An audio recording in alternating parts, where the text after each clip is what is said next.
வெளிநாட்டுக்குன்னு போனது வந்து இலங்கைக்கு சிலோன் போயிருந்தேன். அது சிலோன்னா 2000களில்.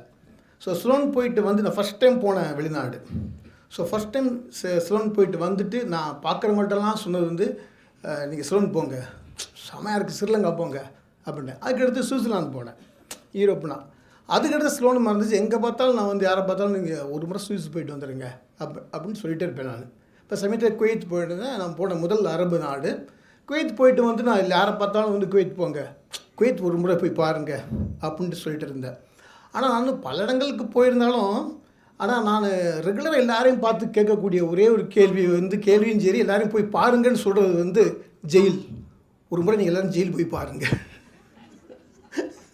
யாரை பார்த்தாலும் அப்போ இலங்கைக்கு போயிடலாம், சுவிட்சர்லாந்து போயிடலாம், குவைத் போயிடலாம், ஜெயிலுக்கு எப்படி போக முடியும் அப்படின்ட்டு ஒரு விஷயம் இருக்குது பார்த்தீங்களா. ஆனால் எல்லோரும் நான் சொல்லுவேன், எல்லோரும் வாழ்க்கையில் ஒரு முறை வந்து ஜெயில் போகணும், ஜெயில் போய் பார்க்கணும். ஏன்னா அது வந்து ஒரு அடையாளமாக தான் இருக்குது. ஸோ நீங்கள் எங்கே இடம் வாங்கியிருக்கீங்க? புழல் பக்கத்தில். உங்கள் பையன் இன்ஜினியரிங் காலேஜ் எங்கே படிக்கிறாரு? புழல் பக்கத்தில். உங்கள் மருமக எங்கே இருக்காங்க? உங்கள் மகன் எங்கே இருக்காருன்னா வந்து புழல் பக்கத்தில். ஸோ புழலுங்கிற ஒரு அடையாளம் தான். ஸோ இதுக்குள்ளே என்ன நடக்குது, இந்த 32 அடி உயர சுவருக்குள்ளே என்ன நடக்குதுங்கிறது பலருக்கும் தெரியாது. ஸோ நான் புழல் ஜெயிலை காட்டுறேன். அனைவருக்கும் வணக்கம். நான் ஒரு திரைப்பட இயக்குனர்னால ஒரு சின்ன கிளிப்பிங்ஸ் போட்டு டைட்டில் போடுற மாதிரி. ஸோ நல்ல வாய்ப்புக்கு நான் வணக்கம் சொல்லிக்கிறேன். ஒரு ஸ்லைடு பாப்புமா சார், ஒரு ஸ்லைடு போடுங்க. இது எதாவது பேசுங்க, நானே பேசிகிட்டு இருக்க வேண்டாம், நீங்கள் பேசுகிறது. மைக் வாங்கி இந்த பக்கம் போகலாம், எனக்கு ரொம்ப பிடிக்கல. ஆனால் இவங்க சொன்னாங்க உள்ள இங்கே இன்னும் மைக்கில் செட் பண்ணியிருக்கோன்ட்டாங்க. நான் இப்படி போய் நடந்துக்கிட்டே பேச நினச்சேன், முடியாதுன்ட்டாங்க. இது என்னது?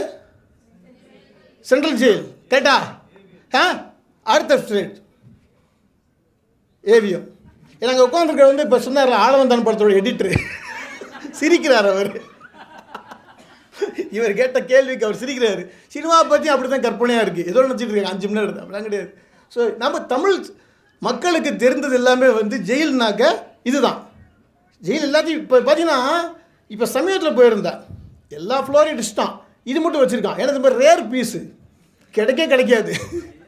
இருந்த ஒரு ரேர் பீஸு சென்ட்ரல் ஜெயிலை வந்து உங்கள் மெடிக்கல் காலேஜ் ஆக்கிட்டாங்க. அதில் ஒரு அருமையான விஷயம் என்னென்னா, அந்த எஜுகேஷனை கொண்டு வந்தவர் உங்கள் எல்லாத்துக்கும் தெரியும், இந்தியாவுக்கு கொண்டு வந்தவர் மெக்கேலே. கரெக்டுங்களா? எஜுகேஷனை வடிவமைச்சது வந்து மெக்கேலே, ஜெயிலையும் வடிவமைச்சவர் மெக்கேலே தான். அதனால தான் வந்து ஜெயில் அடிச்சு மெடிக்கல் காலேஜ் கட்டிட்டாங்க. பல பள்ளிக்கூடங்கள் ஜெயில் மாதிரி இருக்குது, ஜெயில் வந்து கிட்டத்தட்ட பள்ளிக்கூடமாக இருக்குது. ஏன்னா அதை உருவாக்குனது ஒரே ஆள் தானே, அதனால். ஸோ நான் வந்து ஒரு முதல்ல ஜெயிலுக்கு போனது அந்த அனுபவத்துலேருந்து ஆரம்பித்தாலும் நான் நினைக்கிறேன்.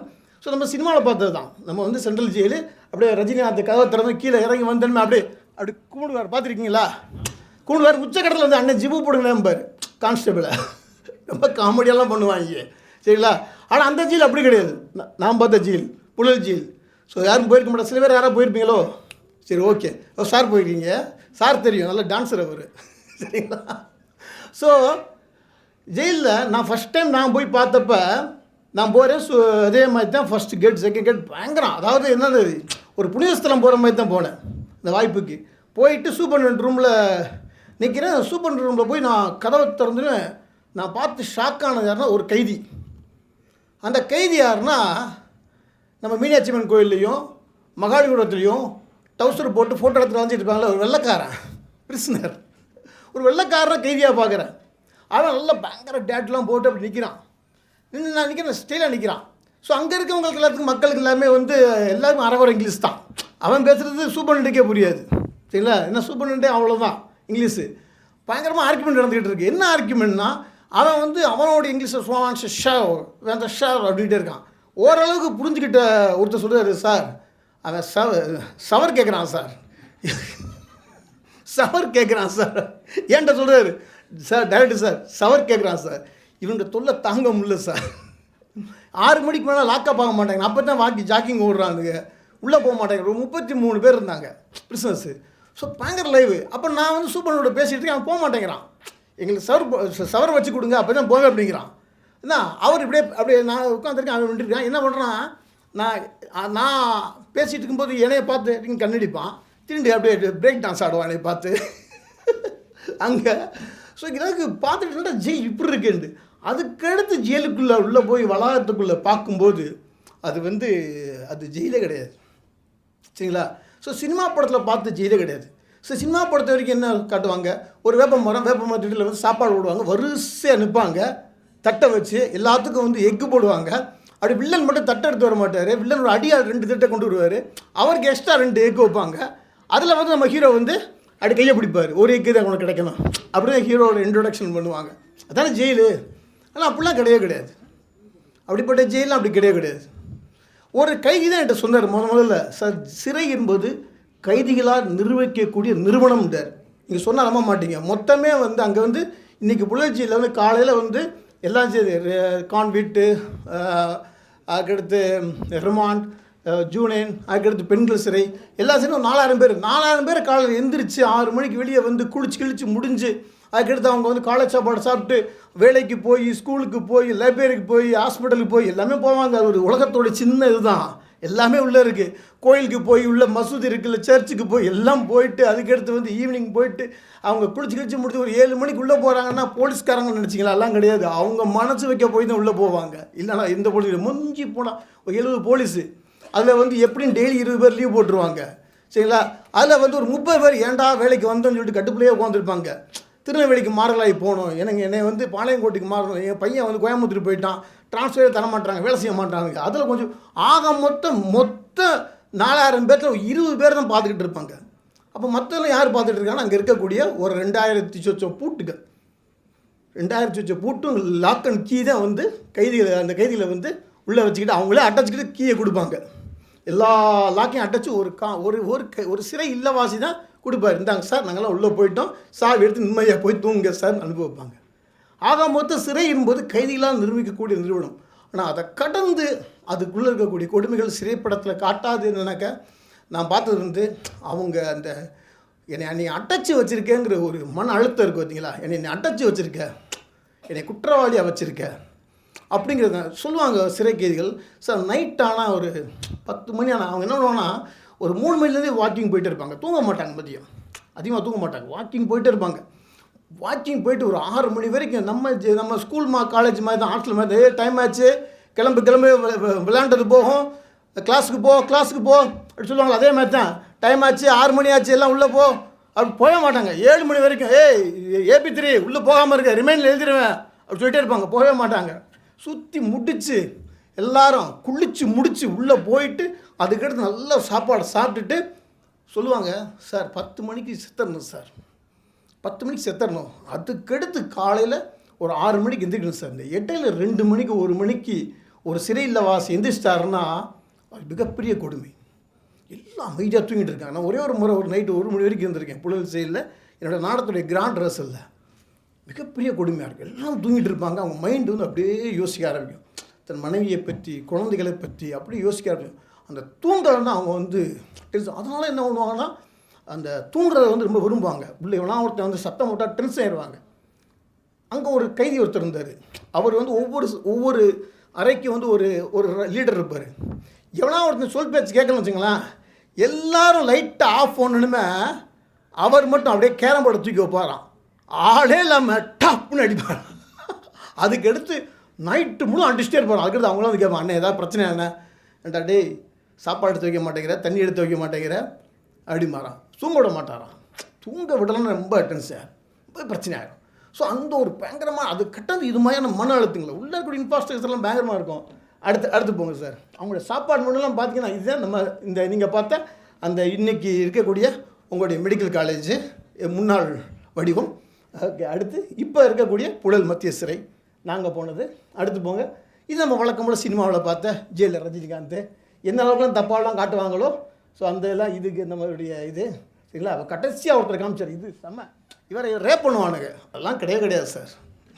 எல்லா இடத்துல இருக்கிற மாதிரி தான் வந்து பாலியல் ஈர்ப்பு எல்லாத்துலேயுமே இருக்கும்.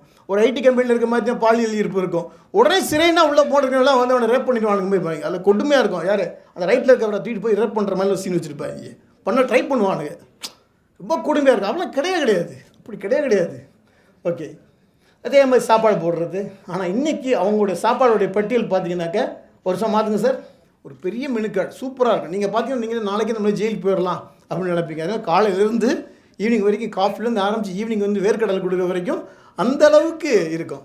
ஆனால் அதை கடந்து அவங்கள வந்து ரீஃபார்ம் பண்ணுறதுங்கிறது வந்து அரசாங்கம் பல முன்னெடுப்பு எடுத்துக்கிட்டு இருக்குது. அதில் காலையிலேருந்து ருத்ரன் சார் எல்லாம் பேசினேன். இந்த அப்ளைடு தியேட்டர் சரி எனக்கு முன்னால் பிரசாத் பேசிட்டாரு, ருத்ரன் சார் பேசிட்டாங்க. ஸோ நான் வந்து ஒரு ஊழியம் பண்ணிவிட்டு சாட்சி சொல்ல வருவாங்கள்ல கிறிஸ்துவ மக்கள்கள், அது மாதிரி சாட்சி சொல்ல வந்திருக்கேன். ஸோ நான் சொன்ன 3 சாட்சியை உங்கள்கிட்ட சொல்கிறேன். ஃபஸ்ட்டு வந்து ஒருத்தர் வந்து ரிக்கி கிளாஸின்னு சொல்லி ஒருத்தவர். ஸோ இவர் வந்து 1954 ஷான்குவாண்டின் சிறையில் இருக்கார். அங்கே வந்து ஸோ உலக பிரசித்தி பெற்ற தியேட்டர் ஆளுமையான ஷாம்வெல் பெக்கெட் அவர் வந்து வெயிட்டிங் ஃபார் கோடக்னு ஒரு நாடகம் போடுறார். ஸோ அந்த நாடகத்தில் வந்து இவர் வந்து கைதியாக வந்து அவர் தான் ஷாம்வெல் பெக்கெட் நாடகம் போடுறார். அந்த நாடகத்தில் வந்து இவர் வந்து ஒரு நடிகனாக நடிக்க ஆரம்பிக்கிறார். அவருடைய 1966 ரிலீஸ் ஆகி வெளியே வந்து இதே ஷாம்வெல் பெக்கெட்டை தேடி போய் கண்டுபிடிச்சி அவர்கிட்ட உதவி இயக்குனராக சேர்ந்து அதுக்கடுத்து வந்து பார்த்தா அமெரிக்காவில் வந்து புகழ்பெற்ற ஒரு பெரிய நடிகராக மாறிட்டார். அடுத்து நான் சொல்லக்கூடிய 2வது சாட்சி வந்து தோழர் அன்புராஜ். மிக முக்கியமான ஆளுமை, நம்ம தமிழ்நாட்டை சேர்ந்தவர். ஆனால் இவருடைய வழக்கு வந்து ஒரு ரொம்ப பிரபலியமான வழக்கு. இவருடைய அடுத்த படம் பார்த்தா இவர் இப்படிப்பட்ட தோழர் யாருன்னா இவர் தான். ஸோ வீரப்பன் கூட வந்து பயணித்தவர் தன்னுடைய இளம் வயதில் வந்து ஏதோ ஒரு வீரமான ஒரு ஆர்வத்தில் வந்து வீரப்பன் கூட சேர்ந்துடுறாரு. அடுத்தது பாருங்க, மான அறுத்து ரெடி பண்ணிகிட்டு இருக்காரு. தோழர்கிட்ட கேட்பேன் எப்படி தோழர் இருந்தது, தோழர் பிரமாதமாக இருக்கும் தோழர் அடிப்பார். இன்னும் அவர் வந்து இதே மாதிரி அவர் வந்து அவருடைய வழக்கு இன்ட்ரெஸ்டிங் வழக்கு வீரப்பன் கூட இருந்துடுறாரு. அப்போ இந்த தமிழ்நாடு அரசாங்கமும் கர்நாடக அரசாங்கம் ஒரு முடிவு பண்ணுறாங்க, வீரப்பனை பிடிக்க முடியல, கிட்ட நெருங்க கூட முடியல, 2 பேத்துக்கும் பயங்கர அசிங்கமாக இருக்குது. அப்போ வந்து வீரப்பனுக்கு தூது விடுறாங்க. தூது விட்டப்பன்னு சொல்கிறாங்க, நாங்கள் வந்து உங்களை மன்னிக்கிறோம், உங்களை நாங்கள் விடுதலை பண்ணுறோம், குறைந்தபட்ச தண்டனை மட்டும் கொடுத்து உங்களை வெளியிடுறோம் அப்படின்றாங்க. வீரப்பன் சொல்கிறாரு ஒரு வேளை வந்து பேச்சுவார்த்தையில் வந்து வீரப்பன் ஒத்துக்கிறாரு. அதுக்கு என்ன பண்ணுறாரு வீரப்பன், டெஸ்ட் வைக்கிறதுக்காக நான் 2 பேரை மட்டும் நான் அனுப்பிச்சி வைக்கிறேன், நீங்கள் அவங்களுக்கு வந்து விடுதலை கொடுங்க, நான் அதன்படி நான் அதுக்கடுத்து நான் வந்து சரணடைகிறேன்ட்டு வீரப்பன் சொல்கிறாரு. சரிங்களா, இது வந்து 90களுக்கு பின்னாடி என்ன அரசாங்கம் வந்து நீங்கள் சொல்லிக்கோங்க. சரிங்களா, அப்போ என்ன ஆயிடுது, அதே மாதிரி இவர் வந்து இவரை அனுப்பிச்சி வைக்கிறாங்க. யாரை, அன்புராஜை வர்றாரு. ஆனால் நடந்தது அப்படி நேர் எதிராக அறந்து போச்சு. அவரை கைது பண்ணி அவர்கிட்ட நீதிமன்றத்தில் போய் நிற்க வைக்கிறாங்க. நீதிமன்றி வந்து அவருக்கு வந்து ஆயுள் தண்டனை கொடுத்துட்றாரு. முதல்ல மரண தண்டனை கொடுக்குறாரு, அதுக்கடுத்து அவருக்கு வந்து ஆயுள் தண்டனை கொடுத்துட்றாரு. கரெக்டாக நீதிமன்றத்திலே அந்த நீதிபதியை பார்த்து அன்புராஜ் சொல்கிறாரு, நான் வெளியே வந்து உன்னை கொல்லாம விட மாட்டேன், வெளியே வந்து கொல்லாம விட மாட்டேன் அப்படின்னு சபதம் ஏற்றுட்டு ஜெயிலுக்கு போயிடுறாரு. முதல்ல சேலத்தில் வைக்கிறாங்க. மறுபடியும் ஒரு வழக்கு கர்நாடகாவில் இருந்த நிலவே வழக்கில் வந்து அவர் வந்து கர்நாடகாவில் கேஸ் நடக்குது. அங்கேருந்து அவர் வந்து என்ன பண்ணிடுறாரு, மைசூர் சிறைக்கு போயிடுறாரு. மைசூர் சிறை போனோடனே அவருடைய எண்ணம் முழுவே வந்து வெளியே வரமாட்டோம், ஆனால் எப்படியாவது தப்பிச்சு போய் நமக்கு தண்டனை கொடுத்த நீதிபதியை கொண்டே ஆகணும், இந்த அரசாங்கத்தை விடவே வைக்கக்கூடாதுன்னு சொல்லிட்டு பயங்கர கோபத்தில் வந்து சிறை முழுதும் ஆக்ரோஷம் அலைகிறார். தினமும் வந்து எப்படியாவது தப்பிச்சிடணும், சிறையிலேருந்து எப்படியாவது தப்பிச்சிடணும்னு சொல்லிட்டு எந்த பக்கம் தப்பிக்கலாம்னு சொல்லி இடம் தேடி அலைஞ்சிக்கிட்டே இருப்பார். அப்படியே அலைஞ்சிக்கிட்டே இருக்கும்போது மைசூர் சிறையில் அது சிறைச்சாலையுடைய பின்பகுதி விளையாட்டு மைதானம் கிடச்சி தொழிற்சாலையில் இருக்கும் போல், அந்த பக்கம் போய் தப்பிச்சிடலாம் சொல்லிட்டு டெய்லி போய் பார்த்துட்டு வர்றது வந்து வச்சுட்டு வழக்கமாக வந்துருக்காரு. அப்படி ஒரு முறை போகும்போது ஒரு மரத்தடியில் ஒருத்தர் உட்காந்துருந்துருக்கார். சரிங்களா, அவரை பார்த்தோன்னே இவருக்கு வந்து கண்டுபிடிச்சிட்டாரு, இவர் வந்து சிறை கைதியில்னு சொல்லி. ஏன்னா கைதிகளுக்கும் உள்ளேருந்து வர்றவங்களுக்கு ஒரே வித்தியாசம், வாட்சி வச்சுருப்போம். வாட்சி கட்டினா அவங்க கைதி இல்லைன்னு அர்த்தம், வாட்சி கட்டாதவங்க கைதின்னு அர்த்தம் சிறையை பொறுத்த வரைக்கும்.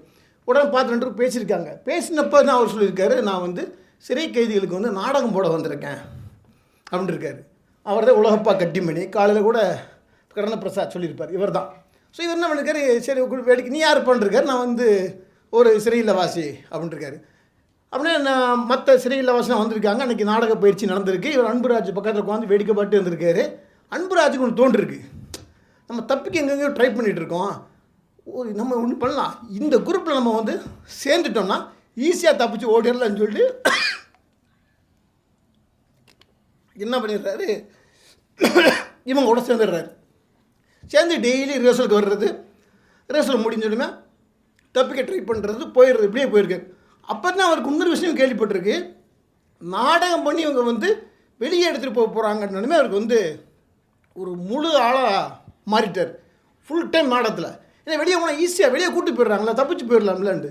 ஆனால் உலகப்பா கட்டிமனுடைய நாடக பயிற்சி வெறுமனே நாடக பயிற்சியாக இல்லை, அவருக்கு வந்து கதைகள் சொல்கிறது, புத்தகங்கள் வாசிக்க வைப்பது, பெரிய பெரிய ஆளுமைகளை சந்திக்க வைப்பது, இப்படியே வந்து அவருக்கு வந்து வெறும் நடிகனாக மட்டுமே நடிப்பை மட்டுமே கற்றுத்தராமல் அவருக்கு வந்து பல கலைகளையும் பல விஷயங்களையும் அவருக்கு வந்து சொல்லிக் கொடுத்து நாளாக அவரோட பக்குவமாகி ஒரு கட்டத்தில் கிட்டத்தட்ட 18 வருஷம் உலகப்பா அகாடமியை கூட கைதியாகவே இருந்துக்கிட்டு ட்ராவல் பண்ணுறார். உள்ளே வந்து ஒரு 2 டிகிரி பண்ணுறார். அதில் அவர் தமிழ்நாட்டை சேர்ந்தவர், கன்னடத்துலேயும் டிகிரி படிக்கிறாரு.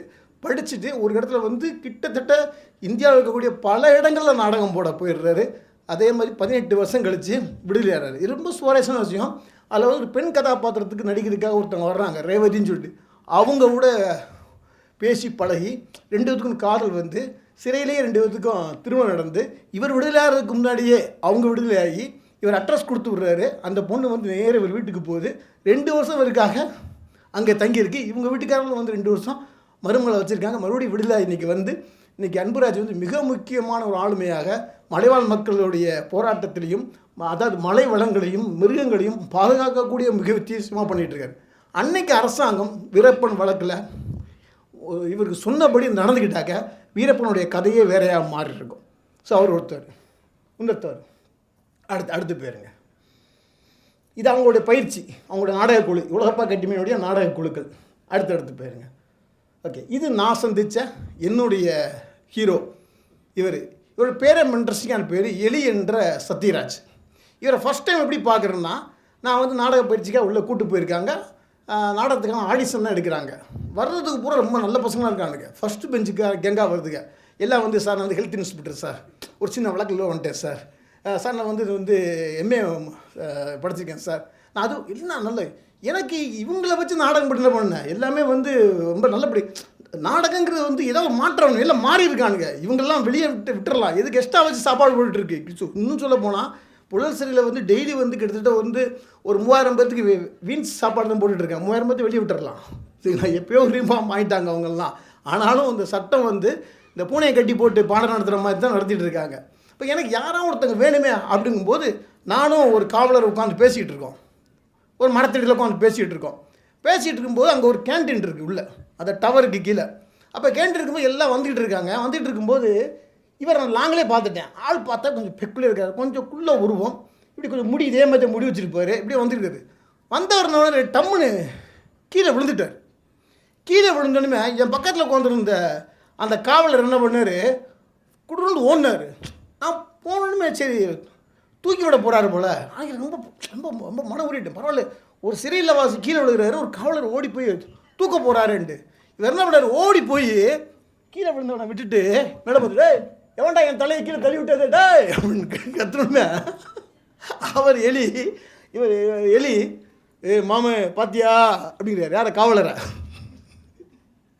நீங்கள் சொன்னபடி ஒரு பெரிய ஒரு அரசியல் குற்றவாளி, அவங்க இவ்வளோ வெளியில் வந்துட்டாங்க. அவர் வந்து சூப்பர் அம்மாவை வந்து அத்தன்னு கூப்பிடுவார். அந்தளவுக்கு போலீஸுக்கு அவங்களுக்குமான நல்ல ஒரு உறவுகள்லாம் இருக்கும் சிறையில்.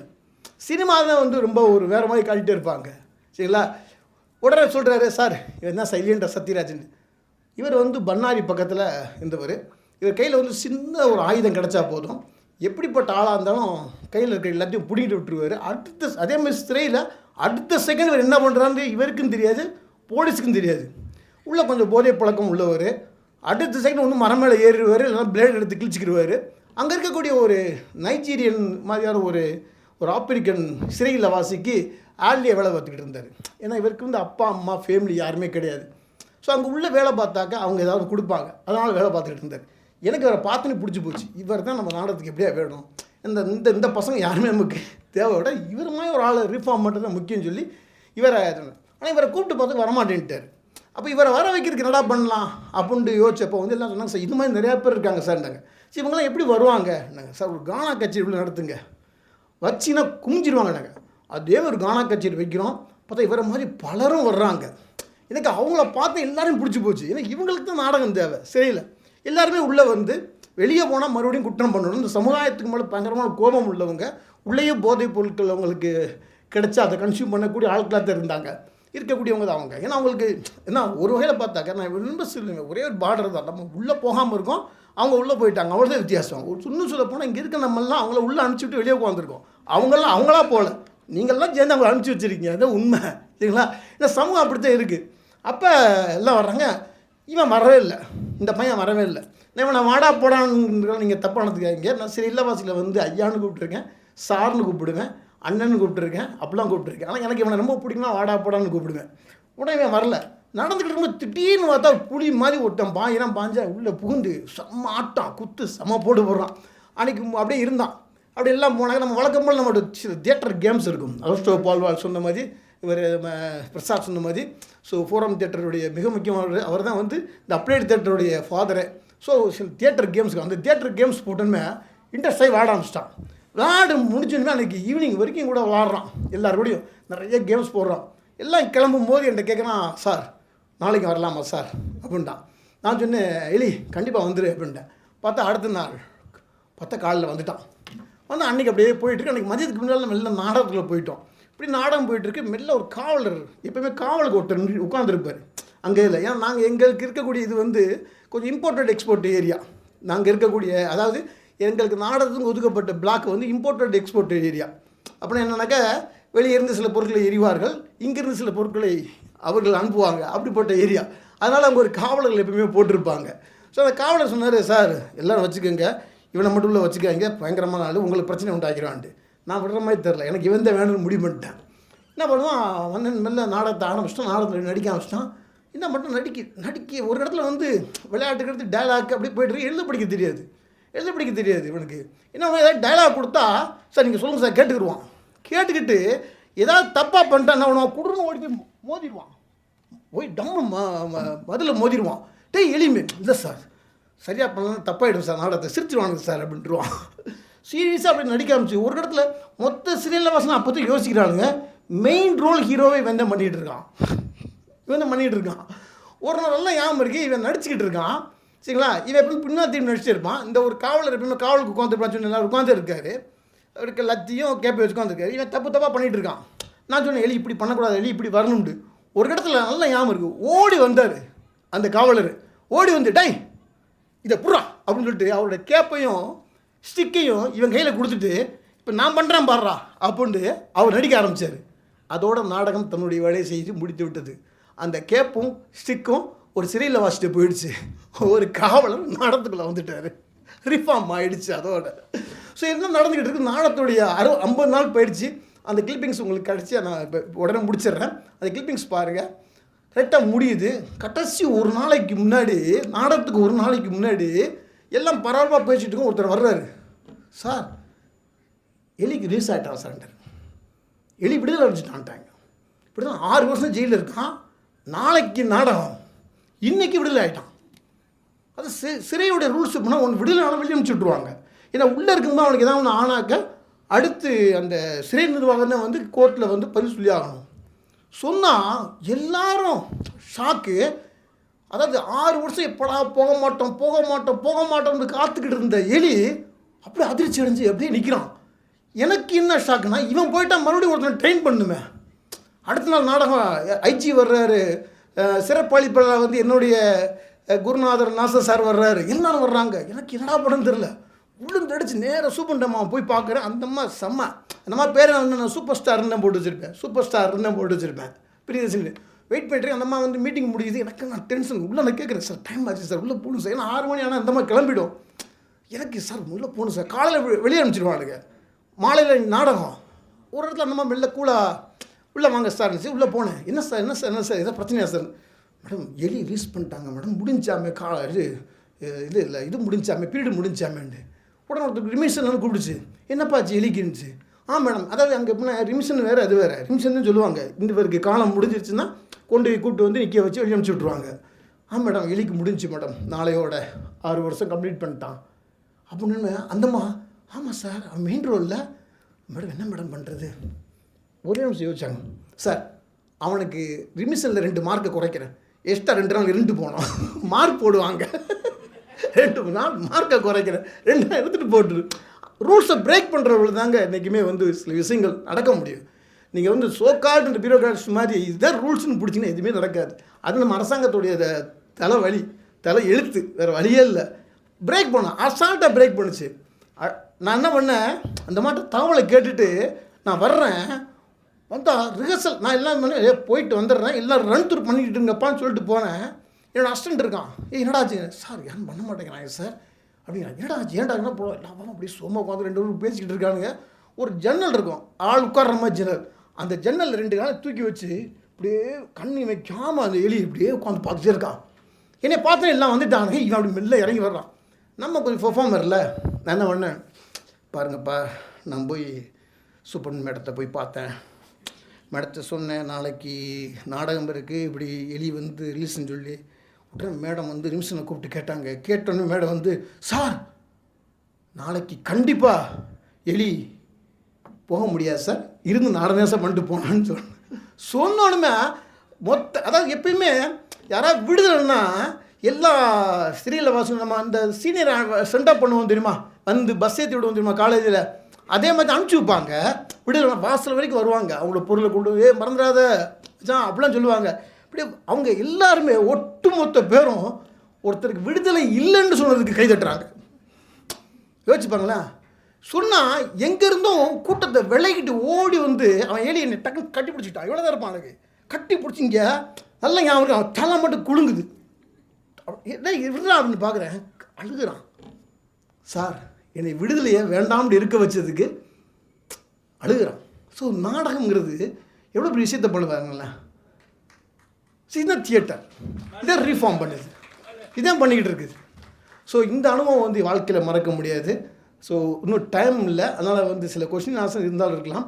ஒரே ஒரு வீடியோ மட்டும் நீங்கள் பாருங்கள், லைட் ஆஃப் பண்ணிட்டு. நான் பண்ணது வந்து ஒரு 5 நிமிஷம் ஒரு மேக்கிங்காக பண்ணியிருக்கேன், அதை பார்த்துட்டு நம்ம பேசலாம்.